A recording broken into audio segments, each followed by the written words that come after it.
பெற்ற பிள்ளையும் கொண்ட மருமகளும் தான் தன்னை அலட்சியப்படுத்துகிறார்கள் என்றால் பேர பிள்ளையும் அலட்சியப்படுத்த வேண்டுமா? சி, இந்த வாழ்வும் ஒரு வாழ்வா என்று வழக்கம் போல் அழுத்து கொண்டபடி ஒளி இழந்த கண்களுக்கு தன் கையால் ஒளியை தேக்கி கொடுத்து கொண்டே திண்ணைக்கு வந்தார் பெரியண்ணா என்று தான் சொல்ல வேண்டும். அப்போது, என்ன பெரியவரே, சௌக்கியமா என்று கேட்டுக்கொண்டே வந்தார் எதிர் வீட்டு சின்னண்ணா என்று தான் சொல்ல வேண்டும். சின்னண்ணாவும் அப்படி ஒன்றும் சிறியவர் அல்ல, அவரும் பெரியவரே. ஆனாலும் அந்த பிள்ளை குறும்பு இன்னும் அவரை விட்டபாடில்லை என்று தான் சொல்ல வேண்டும். என்னமோ இருக்கிற என்றார் பெரியண்ணா, தான் இருப்பதையே ஒரு பெரிய குற்றமாக கருதுபவர் போல என்றுதான் சொல்ல வேண்டும். அவர்கள்தான் என்ன செய்வார்கள் பாவம். வாலிபத்தில் அவர்களுக்கு இருந்த ஒரே பொழுதுபோக்கு மனைவிமார்கள். அந்த மனைவிமார்களை மஞ்சள் குங்குமத்தோடு அனுப்பி வைத்துவிட்ட பிறகு அவர்களுக்கு இருந்த இரண்டாவது பொழுதுபோக்கோ தொணதொணப்பு. அந்த தொணதொணப்புக்கு இந்த ராக்கெட் யுகத்தில் யார் அவ்வளவு எளிதில் இரையாகின்றேன் என்கிறார்கள். அப்படியே இருவர் இரையாக கிடைத்தாலும் படம் கொண்ட பாம்பின் வாயில் பற்றிய தேரை போல் அல்லவா அவர்கள் விழிக்க ஆரம்பித்து விடுவார்கள். அதற்காக அவர்கள் இருவரும் அயர்ந்து போய் விடுவதும் இல்லை என்றுதான் சொல்ல வேண்டும். தங்களுடைய தொணதொணப்புக்கு வேறு யாரும் இரையாகவில்லை என்றால் அவர்களே ஒருவருக்கு ஒருவர் இரையாகி கொண்டு விடுவார்கள் என்றுதான் சொல்ல வேண்டும். ஆம், அவருக்கு யாரும் கிடைக்காவிட்டால் அவர் இவரை தேடிக்கொண்டு வந்து விடுவார். இவருக்கு யாரும் கிடைக்காவிட்டால் இவர் அவரை தேடிக்கொண்டு போய்விடுவார். அன்றைய சந்திப்புக்கும் அதுவே காரணம் என்றுதான் சொல்ல வேண்டும். காரணம் அதுவாயிருந்தாலும் காரியம் என்று ஒன்றும் இருக்கத்தான் இருந்தது. அந்த காரியம் வேறு ஒன்றுமில்லை, ஒரு சிட்டிகை ஓசி பொடி என்றுதான் சொல்ல வேண்டும். முதலில் அதை வாங்கி போட்டுக்கொண்டு எப்பொழுது கேட்டாலும் என்னமோ இருக்கிறேன் என்பதுதானா? அப்படி என்ன குறைச்சல் ஐயா உமக்கு என்று கேட்டார் சின்னண்ணா. என்னத்தை சொல்வது போங்கள், என்னுடைய பையனை பற்றியோ கேட்கவே வேண்டாம். அவனிடம் யாராவது வந்து என் அப்பா எனக்கு இதை வைத்துவிட்டு போனார், அதை வைத்துவிட்டு போனார் என்று அளந்தால் போதும். என் அப்பாவும் என்னை அப்படி ஒன்றும் வெறுங்கையுடன் விட்டு போவதாக இல்லை. திவசம் வைத்துவிட்டு போகிறார், திவசம் என்று என் காதில் விழும்படி சொல்கிறான் என்றார் பெரியண்ணா. அலா குறையாக, சரிவிடும், நீரும் நானும் அதை தவிர வேறு எண்ணத்தை வைத்துவிட்டு போகிறோம் என்றார் சின்னண்ணா அலட்சியமாக என்றுதான் சொல்ல வேண்டும்.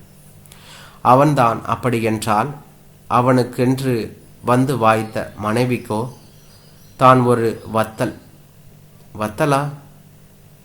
ஆமாம், வாசலில் வத்தலை காய வைத்துவிட்டு அந்த வத்தலோடு வத்தலாக எண்ணெயும் வெயிலில் காய வைத்து விடுகிறாள் அவள். எனக்கென்ன கண்ணா தெரிகிறது, காக்காயை விரட்ட என்று சொன்னார் என்று தான் சொல்ல வேண்டும். அந்த விஷயத்தில் மட்டும் நீர் கொஞ்சம் ஜாக்கிரதையாயிரும். உம்மையும் வத்தல் என்று நினைத்து காக்காய் கொத்தி கொண்டு போய்விடப் போகிறது என்று சொன்னார் என்று தான் சொல்ல வேண்டும். இந்த வீட்டில் எது நடக்கும் எது நடக்காது என்றே சொல்வதற்கில்லை. காலையில் பாருங்கள், இங்கே உட்கார்ந்து கொட்டாவி விட்டு கொண்டிருப்பதை விட அங்கே வந்து உங்களுடன் பேசி கொண்டாவது இருக்கலாமே என்று நினைத்தேன். இப்பொழுதெல்லாம் நினைத்தால் நினைத்தபடி வந்துவிட முடிகிறதா? கண்கள் தான் தெரியவில்லை என்றால் காதும் அல்லவா இடறி தொலைகிறது. அதற்காக பேரப்பிள்ளையை கூப்பிட்டேன் துணைக்கு. அவன் என்னடா என்றால், நீ போதாத்தா, எனக்கு வேலை இருக்கு என்று என் தலையில் அடித்தார் போல சொல்லிவிட்டு வெளியே போய்விட்டான். பம்பரம் ஆட. அந்த பயலுக்கு ஒரு முறை டிப்தீரியா வந்திருந்த போது அவனுக்காக நான் எடுத்துக்கொண்ட சிரமம் இருக்கிறதே, அதை ஏன் கேட்கிறீர்கள்? போங்கள், அந்த ஆண்டவனுக்கு தான் வெளிச்சம்.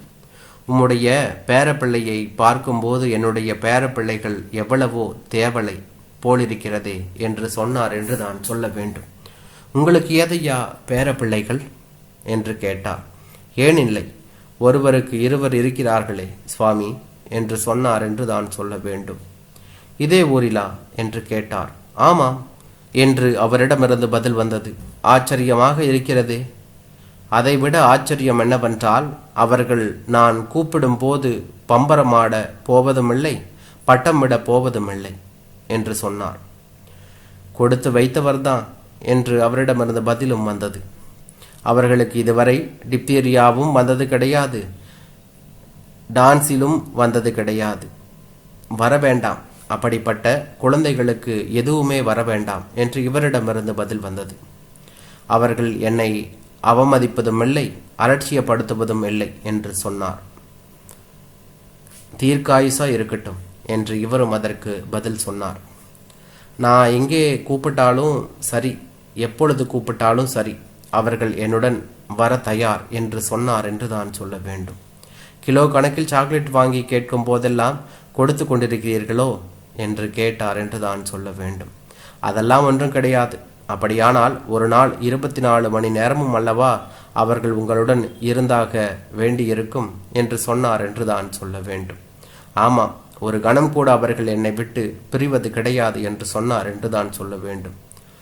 அப்படி இருந்துமா அவர்களை நான் இதுவரை பார்க்கவில்லை என்று சொன்னார் என்று தான் சொல்ல வேண்டும். உமக்கு கண் தெரிந்தால் தானே பார்ப்பதற்கு என்று இவரிடமிருந்து பதிலும் வந்தது. அதனால் என்ன, அவ்வளவு அருமையான குழந்தைகளை நான் தடவி பார்த்தாவது உச்சி முகர கூடாதா? எங்கே அவர்களை கொஞ்சம் அருகே வர சொல்லுங்கள் என்று கேட்டார் என்று தான் சொல்ல வேண்டும். இதோ அவர்கள் உங்களுக்கு அருகிலேயே இருக்கிறார்கள், தடவி பாருங்கள் என்றார் சின்னண்ணா தம்முடைய பேர பிள்ளைகளை அவருக்கு அருகே தள்ளி என்று தான் சொல்ல வேண்டும். ஆவலுடன் அவர்களை தடவி பார்த்த பெரியண்ணா கண்களில் நீர் துளிர்க்க சொன்னார். ஆஹா, மூக்கு கண்ணாடியையும் கைத்தடியையுமே பேர பிள்ளைகளாக கொண்டுவிட்ட நீங்கள்தான் எவ்வளவு பெரிய பாக்கியசாலி என்றான்.